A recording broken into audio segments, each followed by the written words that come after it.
Module 4, continuation again. This is the part 3 of Module 4, which is the preparation of the financial statements, so the basic financial statements. And this is accounting cycle number 6, the preparation of the financial statements. So essence of financial statements. There are questions that the owner of a business periodically asks. How much did the business entity earn?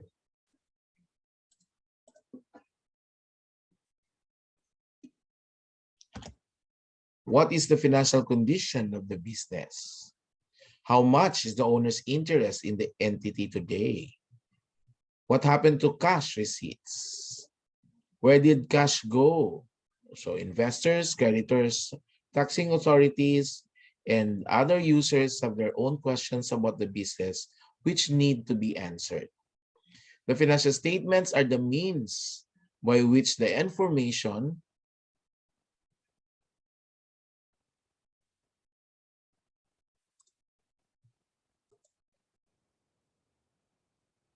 accumulated and processed in financial accounting is periodically communicated to the users.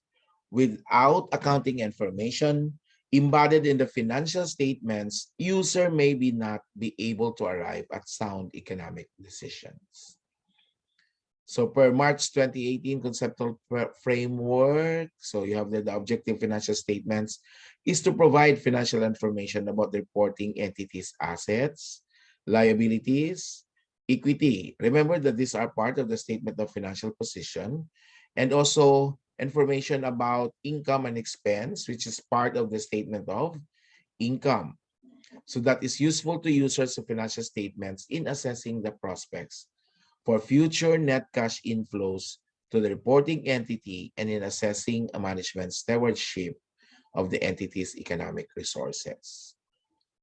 So you have there the complete set of financial statements. So you have the statement,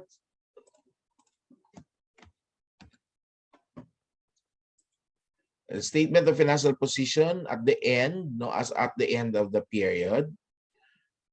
So, as at the end of the period man, because actually class, dapat, because it is that financial statement is a result of the operations from day 1 to year 1 that the business has started until the current period. Meaning to say, when we talk about, remember that the statement of financial position, one of the element is assets. So when we talk about that the asset, one of the assets account is cash.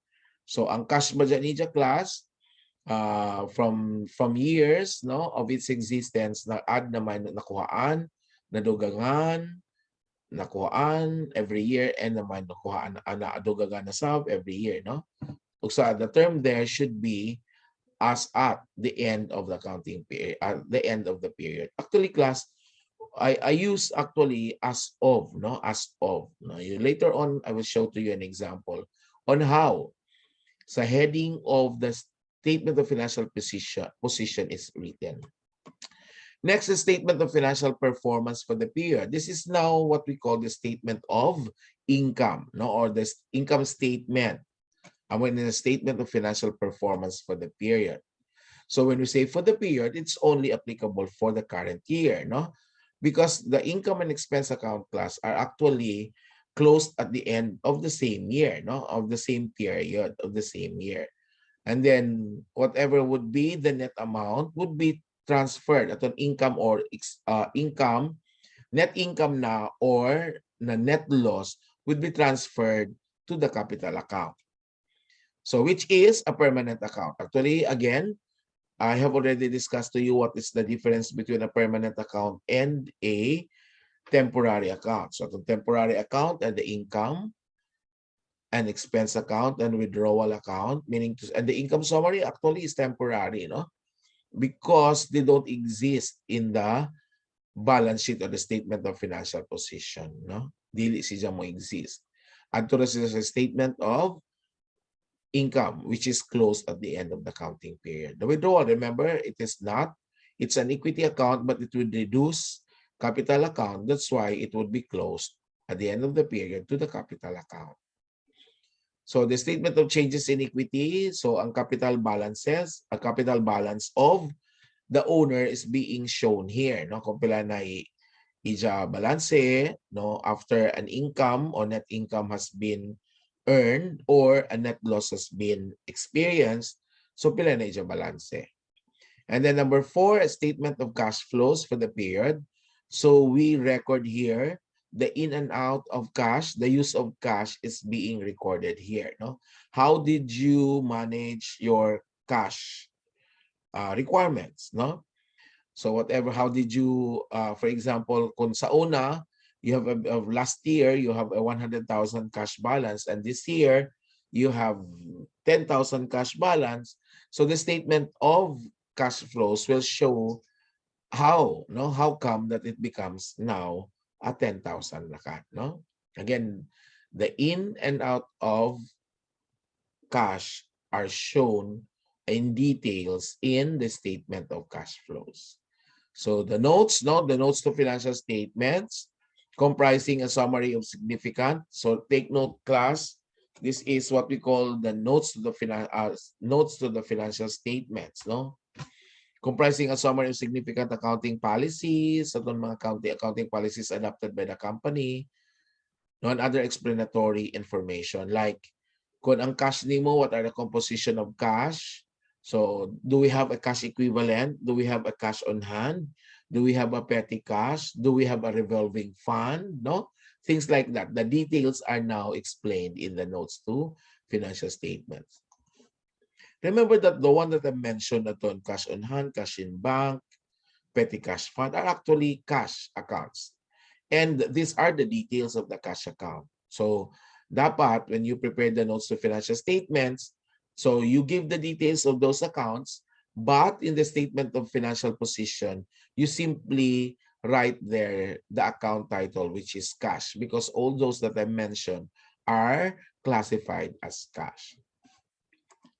So I will also show to you an example of how I prepare the notes to financial position. But of course, I don't know if I would be able to share with you a copy of my client, no, financial statements. I'll just see, no, if I can. Then the 6th one, no, is optional. It's not really necessary. But for those businesses that are complex in nature, so dapat there should be the 6th statement. So the basic gadget class for only those dili kung complex and in the nature ng business would only be up to 5, no, basic financial statements. So the 6th is a statement of financial position as at the beginning of the year.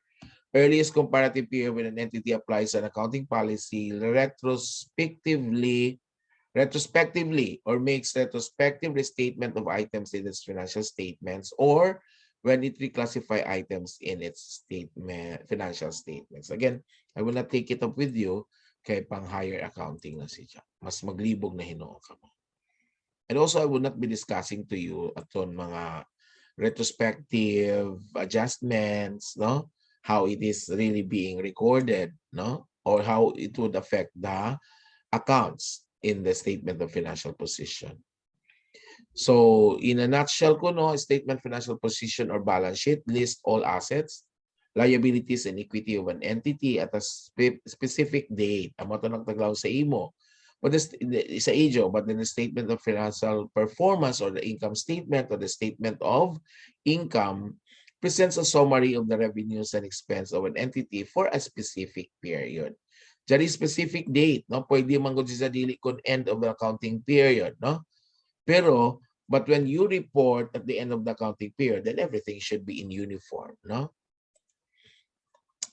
Okay. And then the statement of changes in equity presents a summary of the changes in capital, such as if there are additional investments, no? So we have to account the income or the loss of the net income or net loss, and withdrawals are also taken into account or are also shown in the statement of changes in equity. Or the other term is the statement of equity will do, no? But ako, I am using statement of equity, especially because that would embrace, no? If it is a sole proprietorship, pwede ra a statement of equity. Kung if it is a partnership or a corporation or cooperative, pwede na siya ma-title for all types of businesses. But if you're going to use statement of owner's equity, then that would only be applicable to sole proprietorship. And then if you're going to use the statement of partner's equity, then sa partnership siya. So it would give you much time when you prepare for example, prototype na John Kibali blank na mga financial statements when I audit. So dapat para mas di na ako mag-change ng title, gamitan na kanako ng statement of equity which embraces all types of businesses. So then the statement of cash flows reports the amount of cash received and disbursed during the period. The ones as I've said, the in and out of cash is being recorded in detail here. Or it depends on what method that you're going to use. Is it the indirect method or the direct method of presenting the items under the statement of cash flows? But what is most, I usually use indirect method, para for me to be able to identify if the business has been manipulating or the firm or the company has been manipulating their accounts. And when I prepare the cash flow, sometimes I could be able to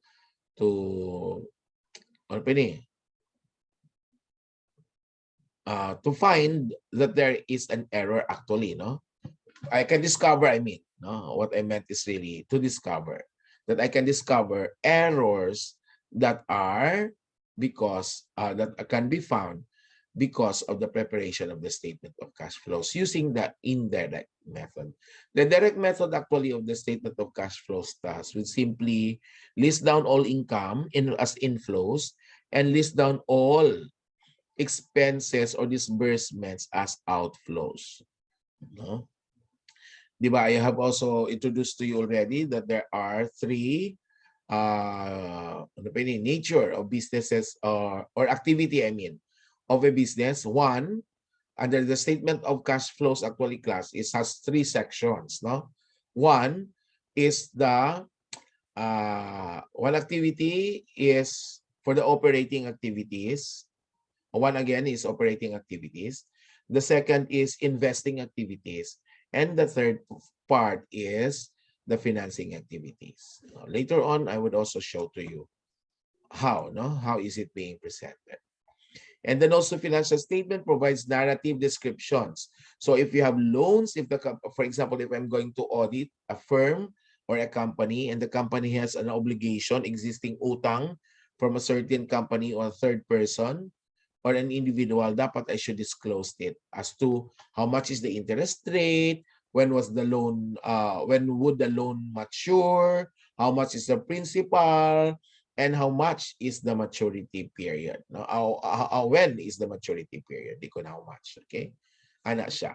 So in details, you have to explain every items in the financial statements that you have shown, either in the statement of income or in the statement of financial position. Dapat ma-detalye nimo or ma-explain nimo each account in the notes to financial statements. Because what you're going to show in those statements, atong sa statement of financial position and statement of income, would only be figures and its account titles.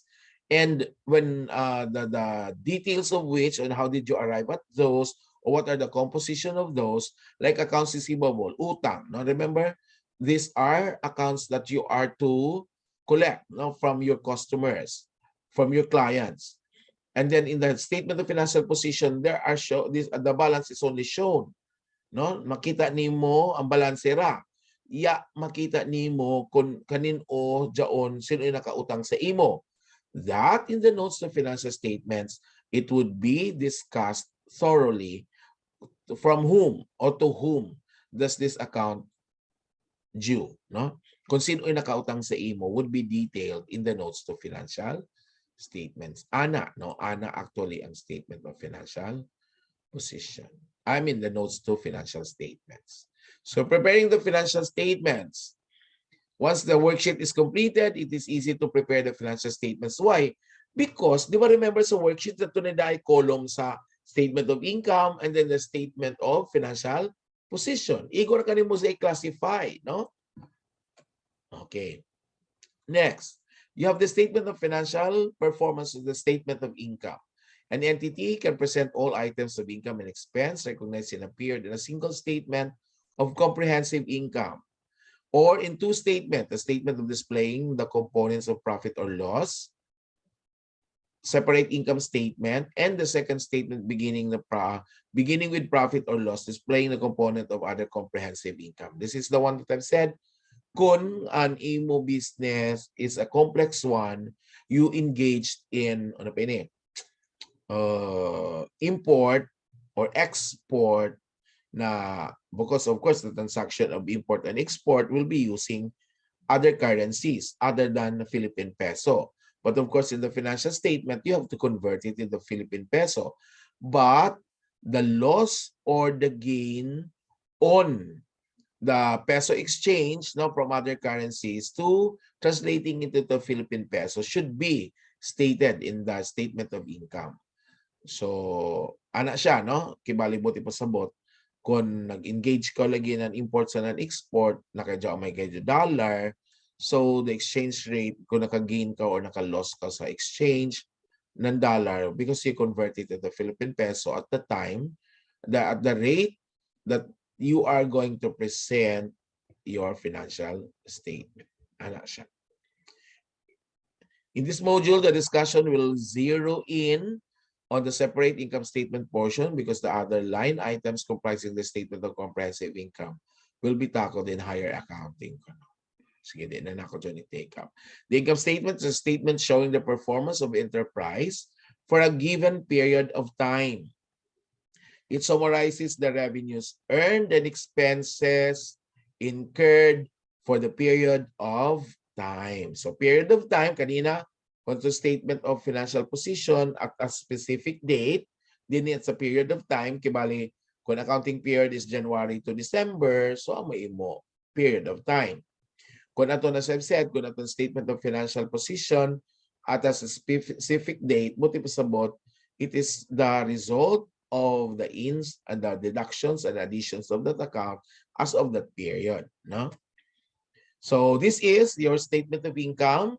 So dapat again, take note how I present it.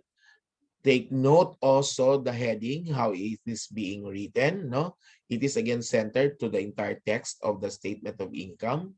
So first, you have the revenues. Then another column, no, for the consulting revenues and referral revenues. What about if you have only one account, consulting revenues, referral revenues? Then you extend this amount directly here. Kaya wala na may dapat imo total, no? Kung may referral revenues, then this amount should be extended in this column. So the peso sign should be written in the first column. Take note, class, just like the trial balance, the peso sign would only be written for each column, the first entry in each column, no? Kung sa debit, remember, kung haindapit ang una, dito ibutang ang peso sign. And then sa credit, column kung sino yung nauna, abutan sa ibutang ang peso sign. So the same here, no? So the peso sign are only written on the first item above, no? And there is expenses, dili nabutangan ng peso sign because understood everything are under peso or peso amounts, no? So you have there, kung ay duha, so i-add anay, then extend it to the other column. Then expenses you add, and then you provide another space for your total, no? The same here, no? Then for your total operating expenses. Then the profit or the net income would be the difference between 71, the revenues and expenses. Take note, class, di ba kanina when I discussed to you the worksheet, di ba remember that the income summary account there was 35,000? So meaning to say, di ba naglong ako, kung nadyaon sa debit, it's a net income. Kung dyaon sa credit, an ija balancing figure, dapat buti pasabot, it is a net loss. So remember, naglong ako kay dyaon sa debit ng 35,000 na balancing figure, or mas dako ang credit kaysa debit, o sa tagbutang nato ang balancing figure sa debit.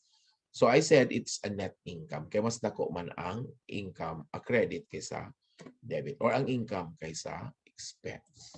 Okay? So you have there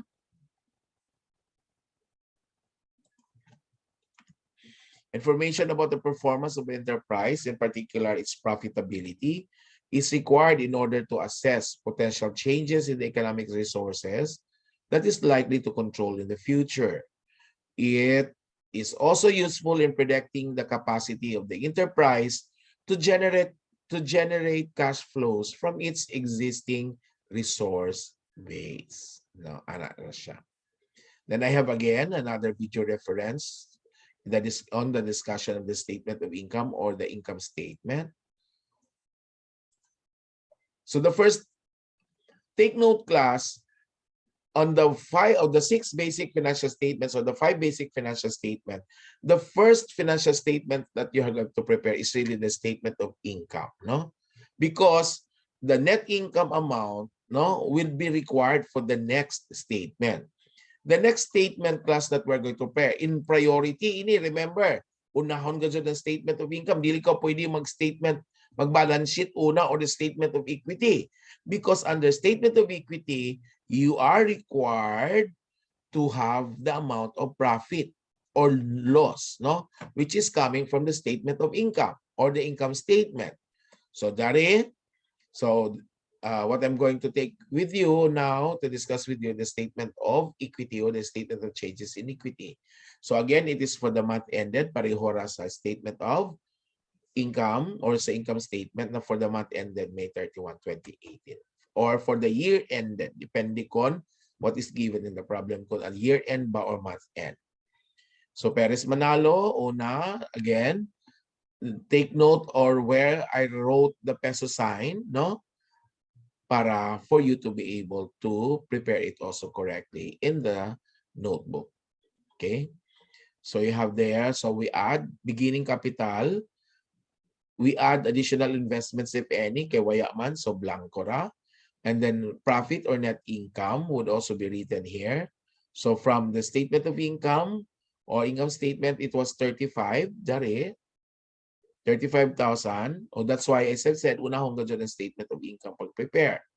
Because that result of the operation is needed in the preparation of the statement of changes in equity. So 35. And then there was also mention of the withdrawals. Take note, na may 14,000 withdrawals, then these withdrawals are deducted to arrive at the adjusted capital balance of Perez Manalo as of May 31, 2018. So i-add ang mga additional investment or profit, i-deduct ang loss, and then i-deduct sa bang withdrawal. Okay? So I have again a video reference now for your additional knowledge on the topic. So next is the statement of financial position. So the statement of financial position is the statement that shows the financial position or condition of an entity by listing the assets, liabilities, and owner's equity as a specific date. The information needed for these statements are the net balances at the end of the period rather than the total of the period as in the income statement. So aton kay na taglaw na siya as of a specific date siya, because it is a sum. The sum, or it's either a result of an addition or a deduction to the account that is shown on the statement of financial position. Unlike kuno sa statement of income na for the period na kusa. For example, kung January to December, animo period, gikan na dyan na income and expense from January to December. And again, aton mga statement of financial position account to the permanent accounts are the result of the previous year's operation. So mga plus minus, no, would be the process to arrive at the balance at a specific period. Users of financial statements analyze the balance sheet or the statement of financial position to evaluate an entity's liquidity.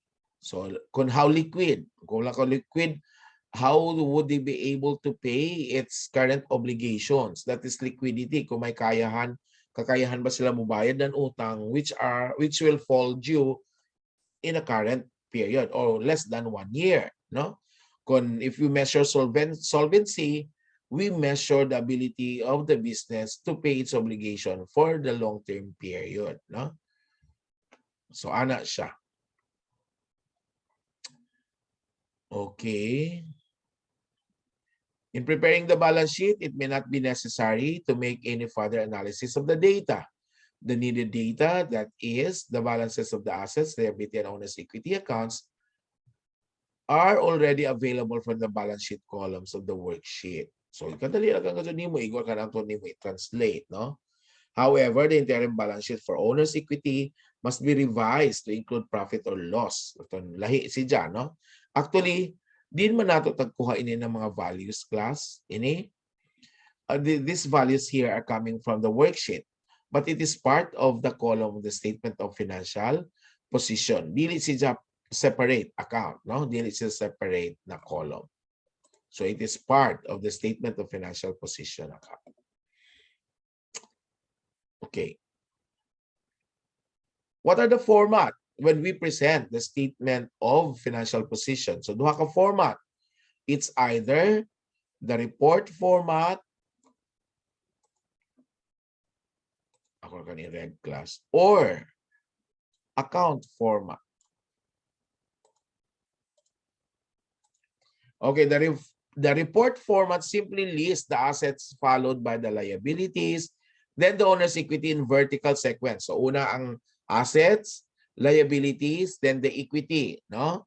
So ana ra siya, no? And that is the report form. Amo na report na palaong-laong bitan report, diba? Pakli ka. But when we say account format, palaong ang pakli, no? Pabali paano ba ang tawag, no? Papakli. That is an account format. Meaning to say, diri ang asset, no, sa left side, no, of the sheet sa imo papel, and on the other side, sa right side, would be your liabilities and capital or equity accounts, no? So again, sa aton report format, vertical and each presentation, sa taas ang assets, sa ubos ang liabilities and equity. Pero kung account format, sa left side, gibali taas ubos ano na ton report format. But the account format is from left sa left ang assets, tapos liabilities and equity are on the right side of the paper. Okay, classification. When presentation based on liquidity provides accounting, okay. Assets are classified and presented in decreasing order or liquidity. So take note, bisan sa trial balance, this will hold true, no? This would also be the manner of presenting the accounts in the trial balance, that assets kuno are classified and presented in decreasing order of liquidity. So ang mas dali na ma-convert into cash would be the first item to be shown in the assets, no? Cash is the most liquid, syempre. Kaya hindi na nimo kinahanglan ibaligya pa para maka-cash na ka because it's already available. Pwede na nimo, it can already be an medium of exchange. No? Pwede na nimo ipalit. But of course, kung accounts receivable, kinahanglan nimo kolekta. You will be waiting for your customers to pay their obligation para ka maka-cash. No? Things like that. That is the order of liquidity. So cash, liquid na siya because you can now use it at any time to buy an item. But kung mo lang kita accounts receivable, if you have an accounts receivable, di ba, kolektahonon pa ninimo. Kung di pa ka bayaran, then of course you don't have any cash, di ba? So that is what we call liquidity. The ability of the asset to be converted into cash. So liabilities are generally classified and presented based on the time of maturity. So ang ija sa badya sa liability, kung sino yung una mo mature, amoy una i-present, no? Because of course, we have two classifications. Take note class, no, if we may recall in our discussion in assets, that assets has two classification, no? One is current assets and the other is the non-current assets, at mga fixed assets. While liabilities should also have the same, the current assets and the non-current assets. So here is an example of the statement of financial position or the balance sheet na sa Amerika tagtawag, no? Okay.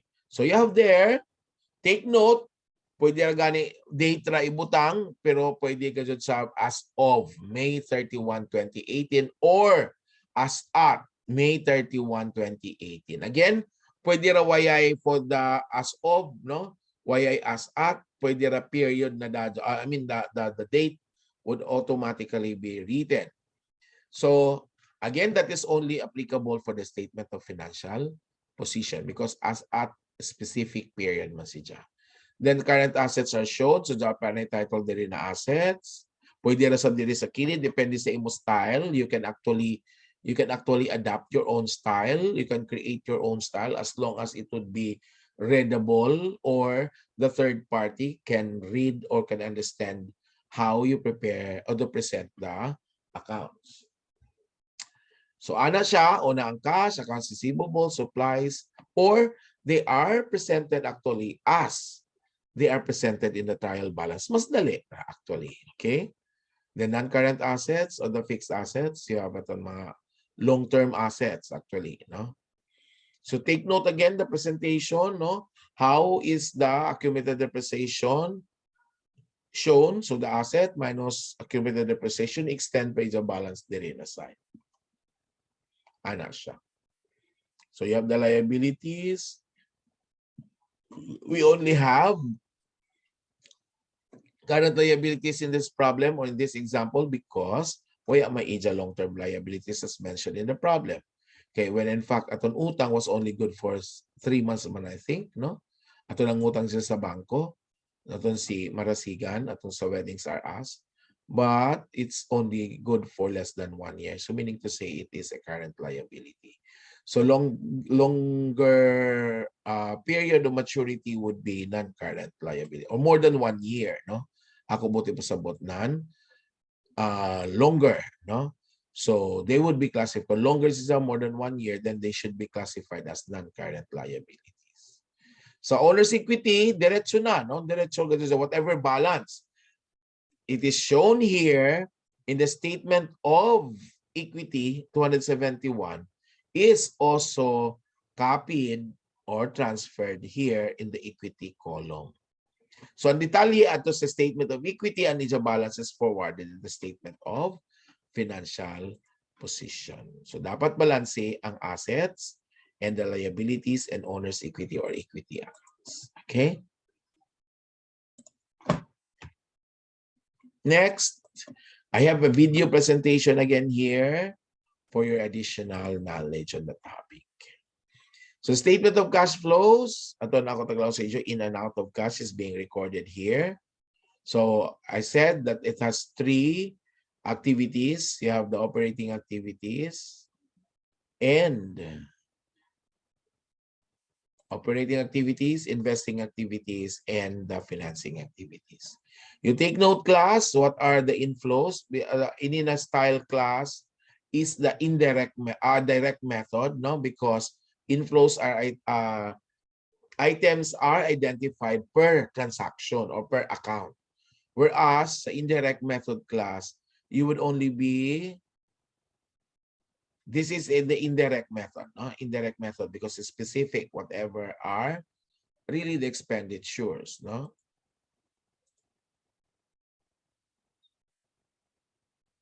Okay, so you take note how is it presented. The negative class, dapat enclose in parentheses dyan, ha? Take note, kaya sa ako lagi, I've said, waya si Cha. Waya dyan. Okay, next. Again, I have a video reference here for how to prepare for the financial statement of cash flows, the financial statement.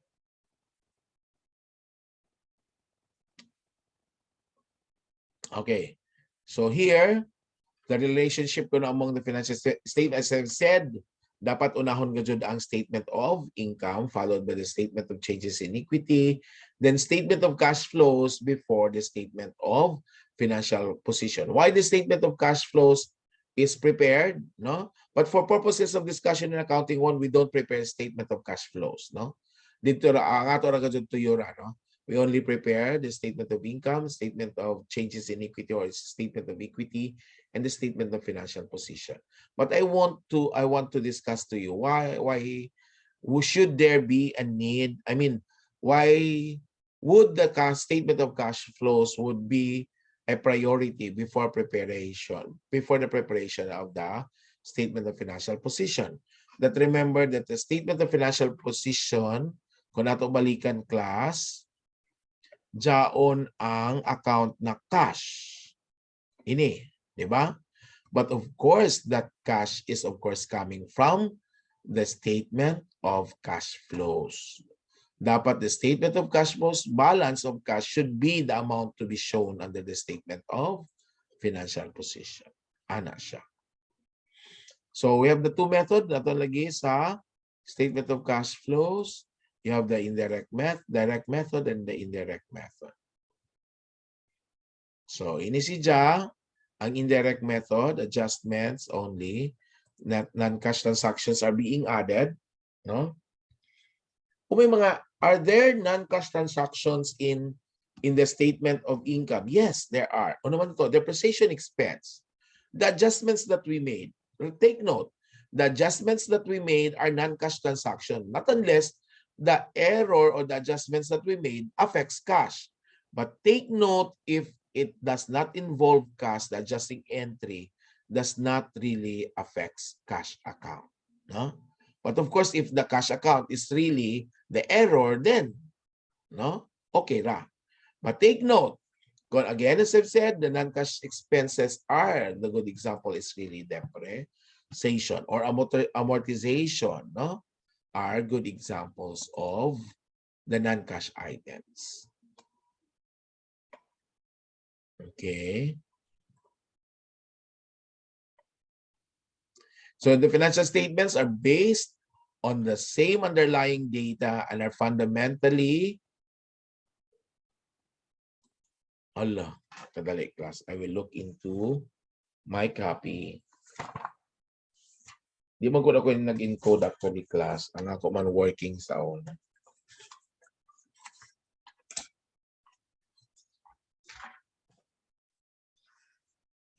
The statements are based on the same underlying data and fundamentally related. And then period. The following shows the basic interrelationships among the financial jari unrelated class ng period. Pag change to na ko inisiza ng ija font size, no? Sa mag-transfer dito sa PCAS. Okay. So at the beginning of the period, at the end of the period. So the statement of financial position, beginning and up to the end, no? Amo dyan a statement of financial position. And statement of income only for the period for that year, no? Current period na siya. Dili siya kon beginning. It doesn't have any beginning, no? Diretso na siya nan January 1 to December 31. But of course, take note class, the statement of financial position account has beginning balances or it has previous year's balance that are forwarded for the current year balance. Take note that the income and expense are closed at the end of the period. So, sabot ato last year, why ano balances sa income and expense, no? Pag sugod nimo nan following year, no? Succeeding year, waya na. So, the income statement reports all income and expense during the period. The profit or loss is the final figure in this statement. The statement of changes in equity considers the profit or loss figure for the income statement as one of the determining factors that explains the change in owner's equity. Aton pag-prepare nan changes in equity or the statement of changes in equity, di ba kinahanglan nato ang profit or loss figure. And then the statement of financial position reports the ending owner's equity. That's why the equity is first prepared. The statement of changes in equity is prepared first before the statement of financial position. The statement of cash flows reports the net increases or decrease in cash during the period and ends with the cash balance reported in the balance sheet. Okay, so again, this is the example of Nick Marasigan aton sa Harvard Medical Center. So the complete financial statements are shown. In fact, I also have shown here the statement of cash flows.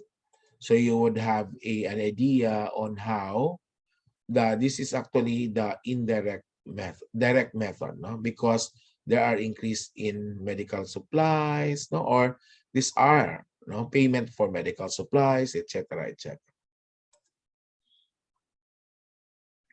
Okay, I would like to give emphasis here also, class. Sige, sige. It's a statement of cash flows.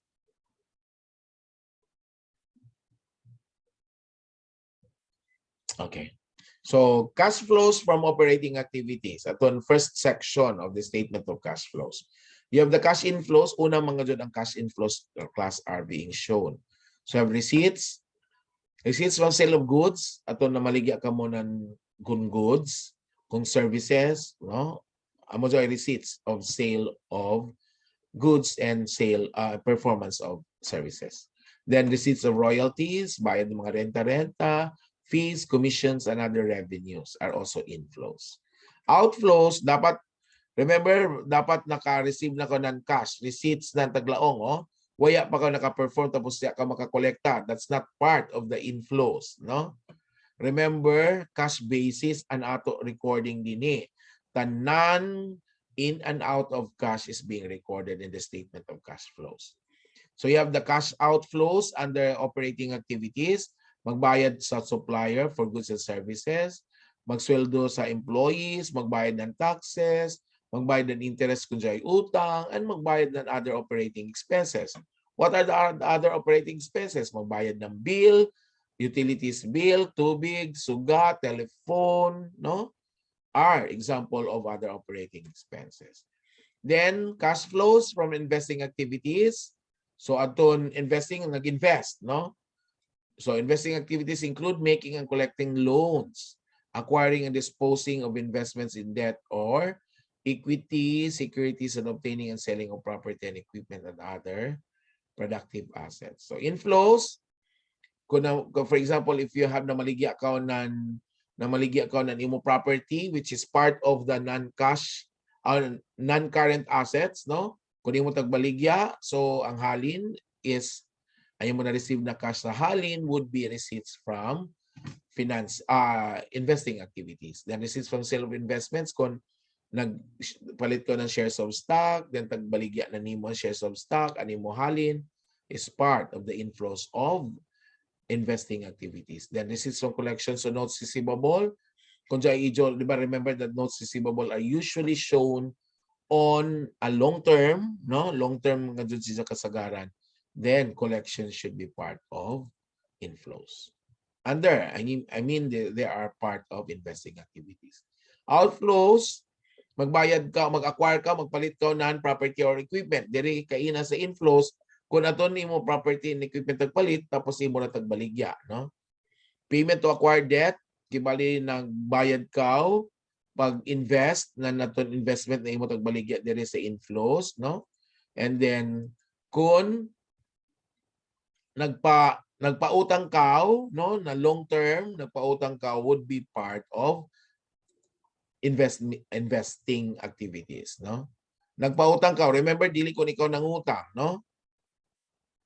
Okay, there is a financing activities include obtaining resources from owners and creditors. Din ikaw nangutang.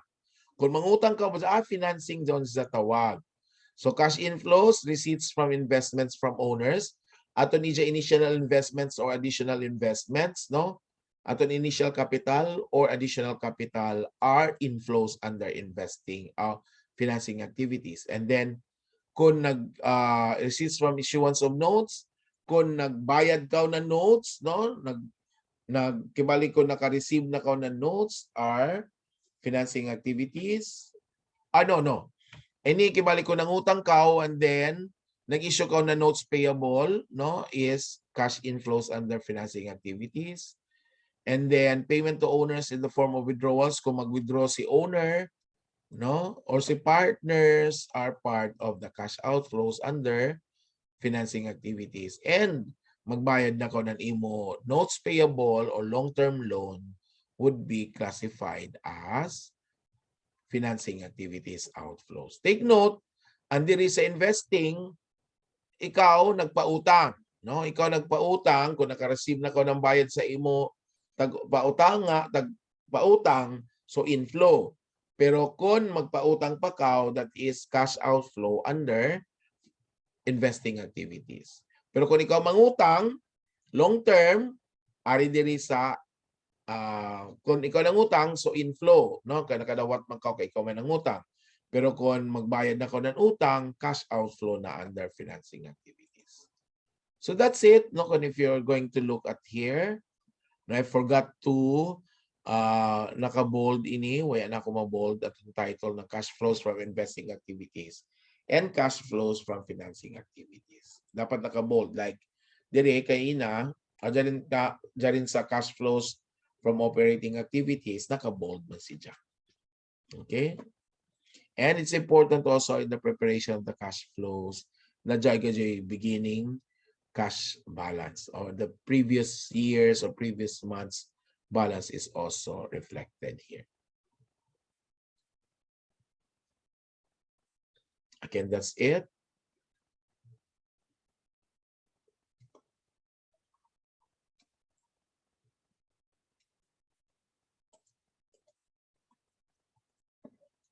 You may chat, no?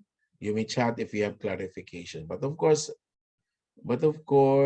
the video you can always viewing the video at any time, at your convenience, actually. Thank you.